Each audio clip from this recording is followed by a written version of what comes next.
అయిపోయి దసరాకు నేను చీరలు వంకచ్చుకుంటా అని కష్టపడి కయ్యమాడు వంకచ్చుకున్నానా ఆ కొంకచ్చుకున్న నుంచి ఇంట్లో రప్పరప్పనే మా ఆయన ఏమంటాడు దానిక అవే నీ అవ్వగారు కొనిచ్చిన బీరువాని మొత్తం నీ బట్టలే పెట్టుకోయే అని అంటాడు. నేనేం చేయాలా?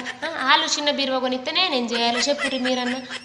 నయ్యం పోయి 60-70 చీర నయ్యాయే, 2-3 అంగీలు 2-3 పాయింట్లు ఆయన అయ్యాయి, 2-3 అంగీలు 2-3 పాయింట్లకే దానికి బీరువలు పెట్టి అని అంటాడు. 60-70 చీరలల్లా అవి నలిగిపోవా? 60-70 చీరలల్లా అవి నలిగిపోవా?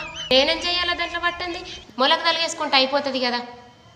ఊకే బీరువా తీసుడు పెట్టుడు బాధ కాదు అయినకు. గోడకు 2-3 మొలలు కొట్టిన బస్తాల పెట్టి మంచిగా తలిగేసిన, మొలకు తలిగేసిన ఉంటే రప్పన బస్తా తీసుకోవచ్చు, మళ్ళీ పెట్టేసుకోవచ్చు. దానికి కదలుగుతాడు మీ అవ్వగారు కొనిచ్చిన బీరువాల పెట్టనీయవు, మీ అవ్వగారు కొనిచ్చిన బీరువాల పెట్టనీయవని. బీరువా తీసుడికి పెట్టుడికి ఆయనకు బాధ అవుతుందని నేను ఆలోచిస్తే అసలు అర్థమే వేసుకోడు. ఏం మనిషో